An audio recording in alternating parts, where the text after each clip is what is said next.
Hi, I'm Coach Corey Wayne, and this is my video coaching newsletter. And the topic of today's newsletter is going to be the consequences of being a pushover nice guy. So I've got an email here from a guy who, obviously, just like the title implies, was guilty of being a pushover. And the reason I chose his email is because he puts a lot of insightful detail looking back on the whole situation and what happened with this particular woman that he was involved with. He was projecting his fantasy of what he wanted and not really paying attention to the fact that she wasn't matching his fantasy. And there were some red flags that came up that he completely ignored. And then after the fact, at the very end, when they kind of went their separate ways, he was being too much of a nice guy. Come to find out, she admitted that she was lying to him when they first met, because she said she had been seeing somebody and was single. They met on a dating app, and it turns out when they first started seeing each other, she was actually dating and sleeping with another guy. So it's a good, insightful email to where, what I like is he's looking back on it and he's reflecting, and this is what you want to do, not only in your romantic life, but your negotiations, your business negotiations. You look at your friendships, your relationships with other people, how you handle certain things so you can learn from them and become better the next time around. So I have a quote that I wrote, and then we'll go through his email. And the quote says, "Human beings in general do not respect pushover nice guys who are too afraid to stand up for themselves. They let other people take advantage of and mistreat them because they fear losing out on friendship, opportunity, and romance if they upset other people. There's a fine line between being too nice and getting taken advantage of and being too much of a jerk that turns people off to the point that they want nothing to do with you.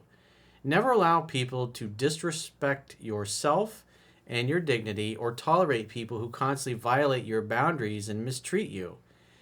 Good people who are good to you and good for your soul will respect your boundaries and appreciate you more for setting and enforcing them. Don't be a doormat. It never ends well.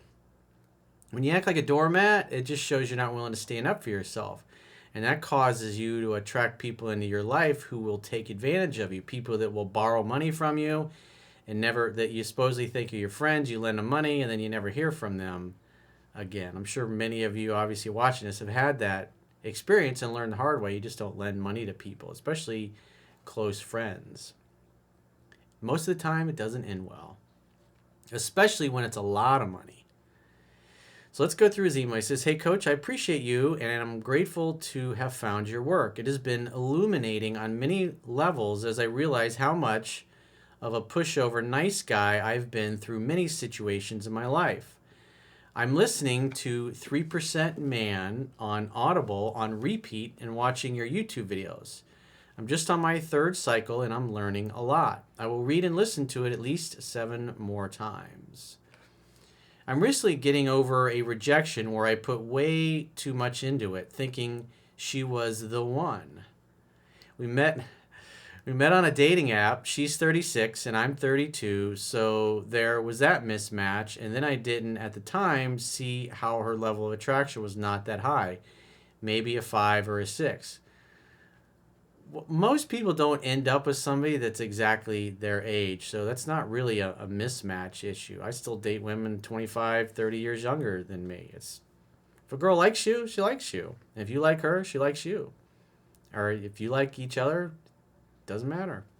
And the reality is, men, their sexual market value tends to peak as they get older, and obviously women, just because of the biological clock, tends to peak sooner because they literally run out of time. They're not able to have kids when they're older. She had all the attributes I wrote out a few days before meeting and seemed to be a perfect fit. I was projecting and thinking there was something forming that wasn't there." Yeah, I've been guilty of this many times as well. You get excited when you meet somebody and you really click with them. You just think, hey, God smiled on me today. The universe has sent the perfect person into my life. Everything looks good. This must be the one I've been waiting for. And then you just assume that. And because you're acting upon that assumption, you start ignoring little things. And what happens is You take yourself out of the game. In other words, you stop being open to meeting other people because you've assumed that you met the one. And what that usually does is it closes you off to other possibilities. It may even be better because what I found, especially when it comes to women, they tend to come in twos. You'll meet one after like a dry spell, and then all of a sudden another one within a matter of days or a week or two you'll meet. So if you just grab the first one that comes along, maybe you grab the wrong one. Maybe you grab the one that the universe has sent to test you, to help you overcome your weaknesses or your blind spots, or just to help you make the right choice. Because whatever you allow into your life, whatever you tolerate, you're literally inviting more of. He says, because of travel on both our parts, we had our third date on her birthday, 2 months after meeting, and having only had pretty short dates beforehand, but a few phone and FaceTime calls that I let go on way too long and killed the mystery. The idea is just like in sales, you're going to sell your prospect in person. And so obviously when it comes to a date, you're selling yourself as a potential romantic partner. And you do that in person. Because when the signs are there, like I talk about in 3% Man, that she's ready to be touched, ready to be kissed, it's up to you to escalate. And obviously if you're just FaceTiming all the time and trying to get to know each other that way, that's just, there's no physical intimacy that can happen. And more often than not, what ends up happening is you end up talking the other person out of liking you. She didn't want to sleep with me, but maybe would have if I was more dominant. Well, if you understood the 2 steps forward, 1 step back philosophy that's in my book, you were probably correct. And oftentimes when a woman says, I'm not going to sleep with you, or if I'm come up to your place, if she's coming up to your place, she says, I don't want you to think I'm having sex with you tonight. It's like when you hear that, basically what it means is, I'm going to have sex with you as long as you don't talk me out of it. So keep that in mind. I was so caught up in feeling she was the one that I was in my feminine and didn't read the situation right. I spent a few months feeling sorry for myself, and it led to me exploring your work, which I am grateful for. He says, I let her sleep in my guest room that night, and she said things like, most men would have kicked me out or made me sleep with them. This is after I took her to dinner, got her flowers, presents, gave her a massage, and in general showered her in way too much affection for having not slept with her yet. So he's kind of treating her like a girlfriend and a wife, even though they really haven't done anything. He's trying to be extra respectful, be the nice guy. He says, earlier she had told me she couldn't sleep with me yet, which was probably just a test. Yep. And I played the high road and said I would respect that. You got to remember the 2 steps forward, 1 step back. A delay is not a denial. It just means you're going a little too fast. It means you need to just slow it down a little bit, spend more time talking, petting, caressing, whatever it happens to be, and then you take a little run at it 10, 20 minutes later to see if you can escalate things physically a little further once she's comfortable. I did have a sense that she may have been in an abusive relationship. She might have been dropping a hint, but I realized I'm better to not have spent any time inside of her. I should have ended it there, but thought she just needed more time to open up, having been just out of a 4+ year relationship with a man in his early 60s. I was weak and held on to a friendship with possibly for more for a while, putting myself through excess emotional turmoil. I mean, you can just imagine. I mean, I remember what this was like for me when I was young and didn't know any better. It's like the days, the weeks, the months, they just roll by. And you're constantly, she's in the back of your mind. You're thinking, when am I going to get my chance? When am I going to make the next move? When am I going to see her again? And it's like you can't even think straight because that person is always on your mind. And in reality, if you're in that kind of a situation, it's probably because you've got a fantasy you've become attached to, and you're ignoring the reality that there's just nothing happening. Because most women are going to sleep with the average guy by the 2nd or 3rd date, as long as the guy knows what he's doing. I finally decided to tell her how strong my feelings had been, And I felt I needed to express it fully to let go of them, and maybe she could be a friend in the future and help me meet a younger woman. She's Japanese, and I definitely have an affinity for women from Japan as I love their culture. Yeah, right. You're going to be friends with this girl after you've had all this fantasizing about her? That's totally unrealistic. I did realize we were not a perfect match, and maybe it was a deeper intuition that kept me from stepping into my masculine and being dominant. Well, obviously, you just weren't used to that. Because as you said, you were a pushover, nice guy.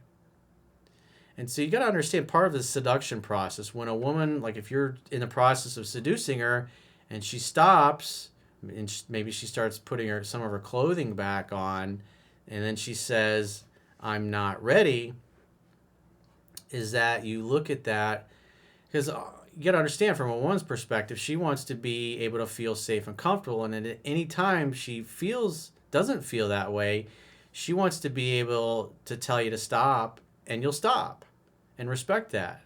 But it doesn't mean you stop permanently. It just means you stop because in that moment, she's not feeling safe and comfortable enough to progress things a little further. That's why you spend more time, the next 10, 20 minutes, just talking and getting her to open up more. And then as she starts to feel safe and comfortable again, becomes more affectionate and touchy-feely. And then you kind of pick up where you left off 10, 15, 20 minutes before. Because then she knows that you're not going to force her to go anywhere beyond what she's comfortable with. So oftentimes, just that one, her stopping you and you respecting that and being cool for 10, 15, 20 minutes and talking and not trying to escalate, and then you escalate again further, you're communicating that she can stop it at any time if she's uncomfortable, which is the way it should be. And then she respects you because you're a man that's in control of your emotions. You don't just act upon your impulses and then force yourself on her. You're willing to, because if you're used to seducing women and getting what you want, you don't have to force anybody. It's just a natural process of the unfolding of the evening. He says, I did realize we were not a perfect match, and maybe it was a deeper intuition that kept me from stepping into my masculine and being dominant, as it wouldn't have lasted or been a relationship that would have fulfilled me. She then told me that she had lied to me on our first date and was seeing and sleeping with someone else. That conversation was 4 months after we met. Yeah, because now she feels comfortable, she feels safe, and she feels she can really be honest on where she was at. And he thinks she's a single girl, and comes to find out she's sleeping with some other dude when they met. She had told me I was the first person she went out with after this long relationship, and we were communicating in a way that made me think she wasn't really seeing anyone else. That was my naivete. Well, she belongs to the streets. I played it cool in conversation and just realized that she is a dishonest person and doesn't belong in my circle, and our values don't align. This is exactly why you date. Dating is like test driving a car. You don't know what you don't know. And like I've said many, many times, I say it in 3% Man also, is that people can hide who they are for about the first 90 days of a relationship. And because this is what you're looking for. And so now after 4 months, she's revealing what was really going on in the beginning because she feels she can be a little more honest with him and a little more forthcoming. And that's just one of the things that he knows that she was dishonest about. So you don't know what you don't know. He says, I had that moment where I reclaimed my power after having given so much of it up in a BS search for romance with the wrong woman. I finally saw who she was and saw through my own projection. So isn't it cool how he goes through this process and realizes what happened, and now he can see clearly everything that went on and where all of his mistakes were. So next time around, he'll be a little bit more cautious. He won't be so much of a nice guy pushover, and he'll set and enforce healthy boundaries, which will cause her to respect him more and become more attracted to him. And when she respects him more and is more attracted, she'll become intimate quicker. She'll feel safer and more comfortable opening up. so you can find out what's really going on under the hood, so to speak, to determine whether or not you want to buy this particular vehicle. Anyways, just want to thank you for your work. It's been enlightening, and I have no problem approaching beautiful women and getting their numbers, but now I understand attraction on a deeper level, and I will attract the right woman to be in my life. You still got to pre-qualify all of them. Just because it looks good on the outside doesn't mean it's been in a ton of car accidents and it's all jacked up on the inside. I realize I've made many of the mistakes you described from your 20s and feel great about being 32 years young, ready to attract a great partner. Cool. Well, thanks for the email. And I really like the way you detailed what happened, your thought processes, because I know it's going to be helpful for other guys that are going through the same thing, because so many dudes go through this, especially when you take into consideration the media and the movies and what Hollywood cranks out, where this is how you're supposed to behave with women. Just kind of be a doormat, and eventually they'll see what a great guy you are and want to marry you and have lots of babies with you. And in reality, in the real world, this is what happens when you behave this way. You attract women in your life who are looking to take advantage of your naivete, just like he found out. So if you haven't read 3% Man, you can read it at understandingrelationships.com for free. Just all you got to do is subscribe to the email newsletter. You can also read Mastering Yourself, my second book, for free. And if you want to get one of these sweet mugs, you can get it from teespring.com, the Coach Corey Wayne store. And if you'd like to talk to me personally, maybe you're having a challenge in your personal life or your professional life that you'd like to get my help with, go to understandingrelationships.com, click the products tab at the top of your screen, and book a coaching session with yours truly. Until next time, I will talk to you soon.